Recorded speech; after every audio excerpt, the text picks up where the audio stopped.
What if the war Donald Trump started overseas is now coming back to the United States, and the FBI is quietly warning that the first strike could happen in California? What if the man claiming victory on television has already lost control of the battlefield? We are anonymous. No faces, no flags, no permission slips. And right now, the situation unfolding around the war with Iran is one of the most dangerous geopolitical crises in recent years, because according to intelligence warnings, military reports, and global news coverage, the war triggered by the United States is now spiraling far beyond the Middle East, and the consequences may soon reach American soil itself. The reason? Donald Trump appears to have lost control of the war he helped ignite, and now U.S. intelligence agencies are warning that Iran could retaliate inside the United States. According to reports referenced by ABC News, the Federal Bureau of Investigation recently warned law enforcement agencies in California about a potential Iranian retaliation scenario. Intelligence suggests Iran could launch drone attacks from a vessel off the U.S. West Coast,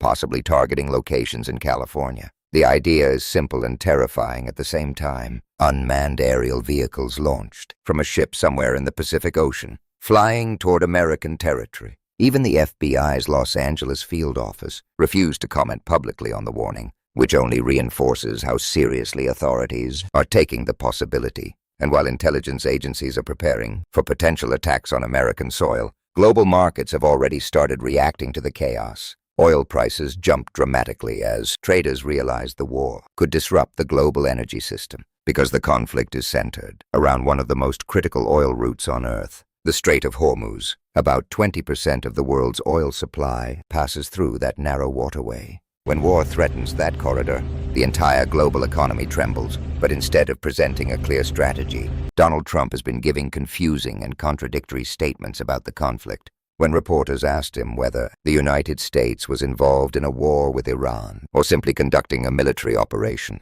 Trump tried to describe the conflict as a little excursion. Yes, a war spreading across the Middle East was described by the President of the United States as a small excursion lasting a few weeks. Trump insisted the U.S. military had already destroyed much of Iran's military capability. He claimed American forces had knocked out Iran's navy and crippled its leadership. But events unfolding in the region tell a very different story. Iran has announced that it is shifting its strategy from reciprocal strikes to continuous strikes, meaning sustained attacks designed to pressure the United States and its allies. And one of Iran's main weapons in this strategy is energy warfare. According to reporting by Reuters, Iranian officials warned that the conflict could drive oil prices to $200 per barrel if shipping routes remain disrupted. Iran also warned that it could block oil shipments heading to the United States, Israel, and allied countries. Their message was clear. If Iran's economy is strangled by war, they will retaliate by strangling the global oil supply.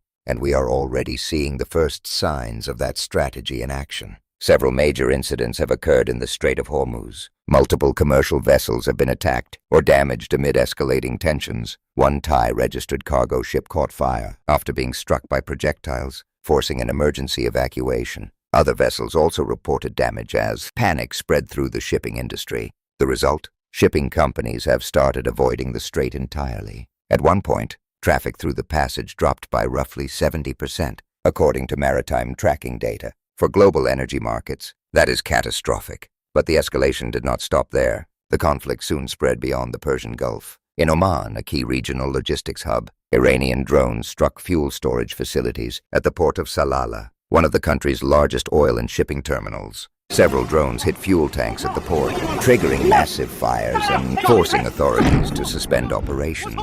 Video footage from the scene showed enormous columns of smoke rising into the sky as fuel infrastructure burned. Omani officials confirmed that multiple drones were intercepted, but several still managed to strike the facility. This attack was part of a broader pattern of Iranian drone strikes targeting energy infrastructure across the region. Earlier incidents included attacks on oil tankers off the coast of Oman, where explosive drone boats struck vessels and even killed crew members. These types of weapons are cheap, difficult to detect, and extremely effective at disrupting maritime traffic, which is exactly what Iran wants. Because if they cannot defeat the United States militarily, they can still break the global energy system. Meanwhile, the war is expanding across multiple fronts. In northern Israel, the militant group Hezbollah launched massive rocket barrages toward Israeli territory. Hundreds of rockets have been fired in coordinated attacks, forcing civilians into shelters and overwhelming air defense systems. At the same time, analysts expect the Houthi movement in Yemen to increase attacks on shipping routes in the Red Sea, another vital oil transport corridor.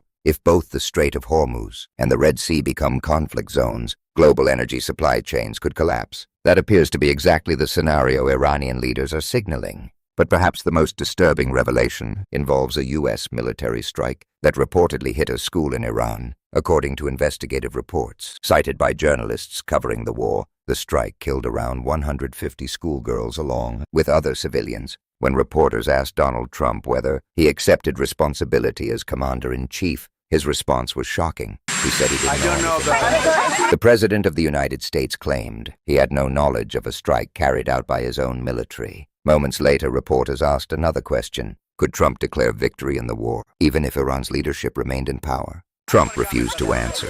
Instead, he returned to boasting about the strength of the U.S. military, claiming it was the greatest military force on earth. But behind the scenes, the reality appears far less confident. Shipping companies have been asking the United States Navy for military escorts through the Strait of Hormuz, and according to reports from maritime security analysts, the Navy has been declining many of those requests. That means ships entering the strait may be doing so without protection, even while the region is experiencing drone attacks and missile strikes, and the consequences of this instability are already hitting ordinary people. In the United States, diesel prices have surged to $4.81 per gallon, the highest level in more than 2 years. Energy experts warn that if the Strait of Hormuz remains blocked, prices could climb much higher. Meanwhile, diplomatic tensions are spreading as well. Iran's President Masoud Pezeshkian recently confirmed discussions with leaders in Russia and Pakistan, signaling the formation of new geopolitical alignments as the conflict deepens. His message to the international community was blunt. Iran says the war will only end if its rights are recognized, reparations are paid, and guarantees are provided against future attacks. In other words, this war is not ending anytime soon. And while all of this unfolds, Donald Trump continues posting on social media about domestic political grievances. Instead of addressing the widening war, he has spent time attacking political opponents, sharing conspiracy theories about past elections, and targeting academic figures. This is the leadership guiding one of the most dangerous geopolitical crises of the decade. Wars are not television shows. They cannot be controlled by press conferences or tweets. Once they begin, they unleash forces that no leader can easily contain. Right now, those forces include drone warfare, collapsing shipping routes, global energy disruption, and the possibility of retaliation on American soil. And that is why intelligence agencies are warning cities like those in California to prepare. Because the war Donald Trump started may soon arrive much closer to home. And we are anonymous. We are not here to tell you what to think. We are here to remind you to question power, verify information, and refuse to accept propaganda without evidence. If leaders drag the world toward war, the public deserves to know the truth. Stay informed, stay vigilant, and never stop asking questions.